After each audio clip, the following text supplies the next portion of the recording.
Menopause के पहले स्त्रियों को बहुत उसका प्रोटेक्शन रहता है, लेकिन मेनोपॉज के बाद उनको भी लॉस हो सकते हैं। जिस घर में हेरिडिटी हो, फैमिली में ब्रदर सिस्टर मदर फादर इनको अटैक आया हो, उनका चांसेस जाता है, और डायबिटीज़ हो, ब्लड प्रेशर हो, ये भी है।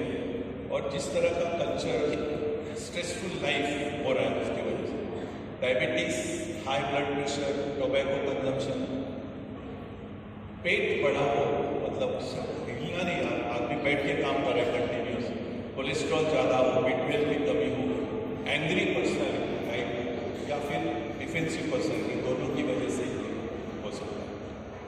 आजकल हम देखते हैं कि under the age of 45 heart attacks बहुत आ रहे हैं। इसके बारे में गरी मैडम ने मुझे बोला था कि आप जिक्र करो, तो मैं आपके लिए वही बता रहा हूँ कि ये बहुत ज़्यादा बढ़ रहा है आजकल, क्योंकि ओवरऑल यंग पीपल में टोबैको का कंजम्पशन बढ़ा हुआ है, हेल्थ अवेयरनेस बहुत कम है, टाइम किसके पास नहीं है, सोशल मीडिया पे 6 घंटे जाता है लेकिन खुद के लिए टाइम नहीं है, स्ट्रेस लेवल ज़्यादा है, ओबेसिटी ज़्यादा हो रही है, सेडेंटरी लाइफस्टाइल है, डायबिटीज़ बढ़ रहा है, और एक्सरसाइज में कोई जो 35 साल की उम्र में अब तक कोई एक्सरसाइज नहीं किया, सडनली वो हिमालयन ट्रैक हो जाता है, सडनली जिम में जाके कुछ शुरू हो जाता है, इसकी वजह से भी अटैक्स आ रहे हैं।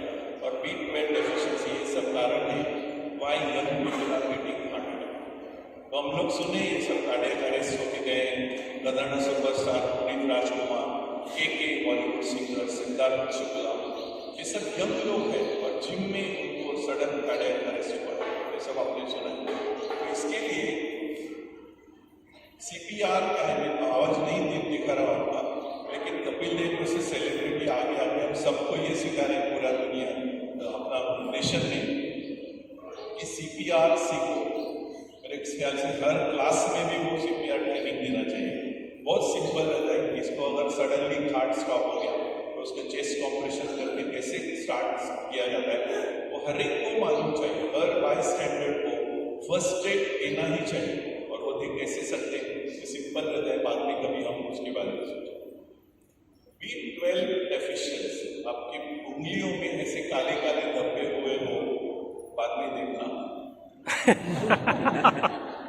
इसका मतलब विटामिन B12 की डेफिशिएंसी। और मैं सूचित करना चाहता हूँ कि जो लोग वेगन हैं, वेजिटेरियन है और दूध नहीं पीते हैं, नो एनिमल प्रोडक्ट, उसकी वजह से B12 डेफिशिएंसी हो सकती है, क्योंकि ये दोनों में ही B12 रहता है। मैं महाराष्ट्र के छोटे छोटे गाँव में जाके लेक्चर्स वगैरह देते रहता हूँ। मैंने क्लिक किया हुआ फोटो, एक बस स्टॉप पे रुके हुए, हर लेडी के मुट्ठी में तंबाकू है। इट्स सो वेरी कॉमन, मतलब गांव से एक लड़की आती है, वो 40 साल की, उसको हार्ट अटैक है। हमारे स्टूडेंट्स पूछते हैं कि मैट सर ये गाँव में खेतों में काम करती है, उसको ना डायबिटीज है, उसको कुछ नहीं, हार्ट अटैक कैसे आया? तो मैं पूछता हूँ उसको, पूछो तंबाकू कब से खा रही है? जब से होश आया तब से, 15 साल से खाते, तो 15 साल से 40 साल तक 25 साल उसने तंबाकू खाया। It's very common in rural India, तो उसको हम टोबैको कंजम्पशन के बारे में ज़्यादा सीरियसली देखना चाहिए। और मैं सोचता हूँ कि विमेन लोगों को इसके बारे में बहुत बताया था, ब्रेस्ट कैंसर चेकअप करो, मैमोग्राफी करो, ये सब बताया जाता है।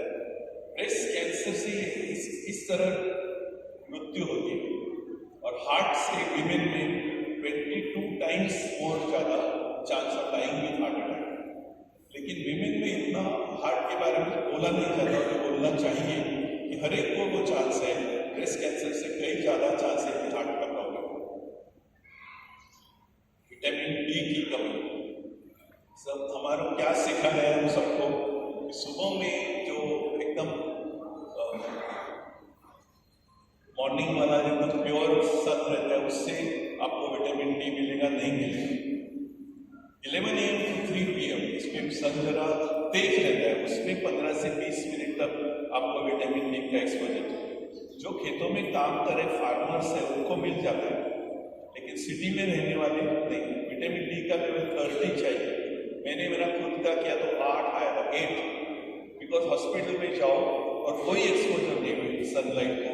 ये सिंपल चीज़ है, सनलाइट एक्सपोजर हम करेंगे तो डेफिनेटली इसको विटामिन D मिलेगा।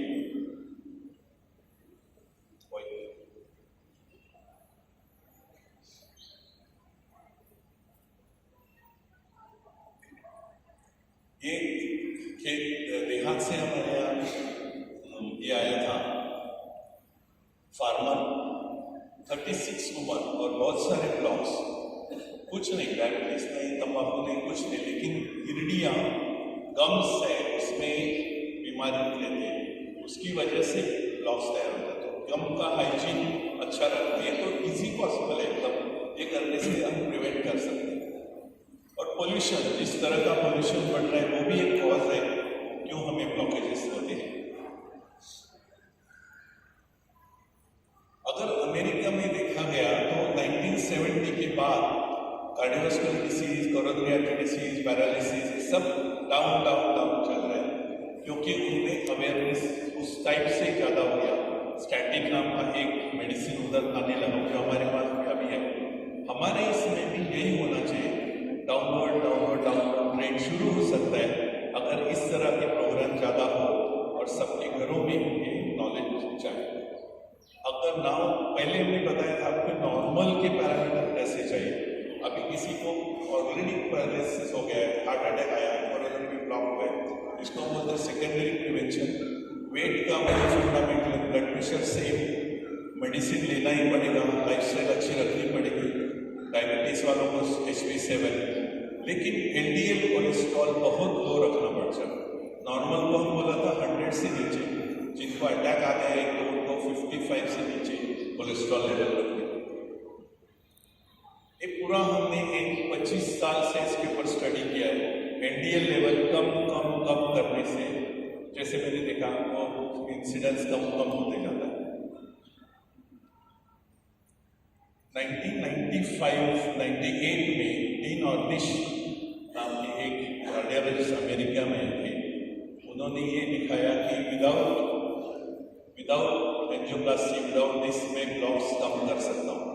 उनका बुक मैंने शायद 92-93 में पढ़ा था, रिवर्सिंग हार्ट डिसीज, और उसमें क्या लिखा था कि vegetarian diet, regular exercise, weight control करो, मेडिटेशन, योगा। स्वामी सच्चिदानंद के स्वामी थे, उन्होंने कैलिफोर्निया में उनकी हेल्प करी थी और ये पूरा लाइफस्टाइल 15 मंथ्स फॉलो किया उन्होंने और उनके ब्लॉक्स कम होते हुए दिखाए गए। मतलब ऐसा नहीं कि 90 का 0 हो गया, लेकिन ऑलरेडी डाउनवर्ड ट्रेंड शुरू हो गया था।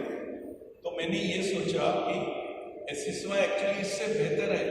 उनका तो प्रोग्राम सिर्फ 15 पेशेंट्स का था, हम सब तो यही कर रहे हैं और एक बड़े पैमाने पे ये सब हो सकते हैं। तो हमने भी पूना हॉस्पिटल में ये प्रोग्राम रन किया और उसको बहुत अच्छा सक्सेस आया।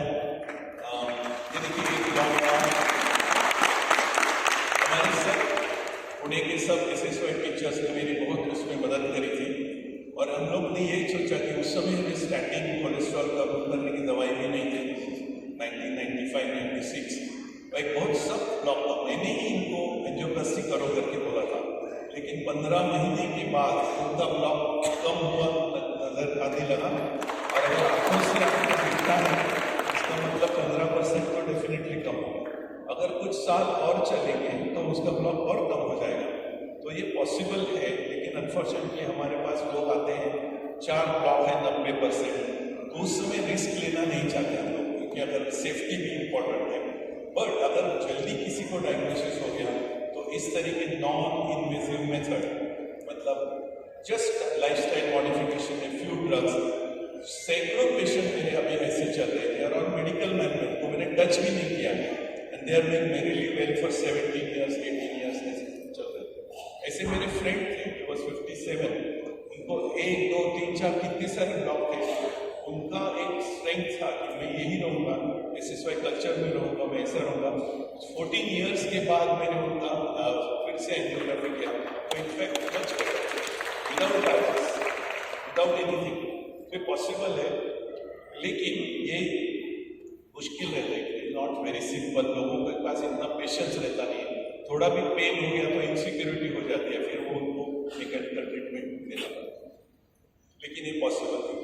तो मैं वही कहता हूँ कि नायगरा फॉल्स है ना, तो गूगल कैमरा से ऐसा दिखता है, बहुत अच्छा दिखता है।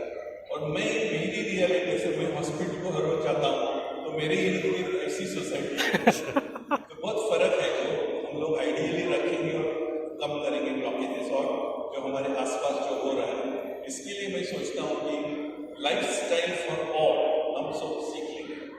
लाइफस्टाइल 30 साल की उम्र से शुरू होना चाहिए, हर एक को फॉलो करने कम ज़्यादा जिससे हो सके। उसमें SSY का बहुत बड़ा रोल है, क्योंकि SSY में माइंड डेवलप होता है।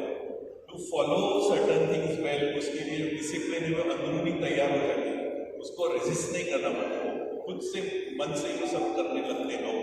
तो ये जो है उसमें डाइट है, exercise, no tobacco, stress management techniques, periodic checks और मिडिल पाथ, जो गौतम बुद्धा ने बोला था मध्यमी का मतलब कोई एक्सेस नहीं कर रहा है, हमें किसी को जीतने का जरूरत नहीं रहता है या फिर डेफिनेटली हारने का जरूरत नहीं, एक मध्यम लेवल पे हम चलते जा सकते हैं। मध्यम लेवल पे चलना मतलब क्या कि अगर मैं एक एक्सप्रेस हाईवे पे जा रहा हूँ, एक फास्ट लेन है, एक स्लो लेन है, बीच में का जो लेन है वो मिड लेन है, वहाँ पे 70-80 के स्पीड से चलूंगा, मेरा मिरर अच्छा हो, मतलब पास्ट एक्सपीरियंस में देखते रहूँगा, मेरे सहयोगी सब लोग गाड़ी में जो है लोग अच्छे हैं, हमारे टायर्स अच्छे हैं, ब्रेक्स अच्छे हैं, खुद की तैयारी सब अच्छे है। अगर मैं 70-80 के मध्यम स्पीड से चलूँ तो मेरा डेस्टिनेशन आने का चांसेस बहुत ज़्यादा। अगर एक करियर में भी है, अगर ऐसा मैं चल रहा हूँ और मेरे को अपॉर्चुनिटी आया तो मैं फास्ट लेन में ओवरटेक करूँ, फिर से मिड लेन में। अगर मेरे कुछ बीमारी हुई तो फिर मैं लेफ्ट लेन में जाके रुक सकता हूँ। ऐसा मिडिल पाथ अगर लाइफस्टाइल में आपका रहा तो आपका एक डेस्टिनेशन आपको बहुत अच्छी तरह से मिल सकता है। और वो middle path is also mentality which can be developed through spiritual means. कभी एक चींटी को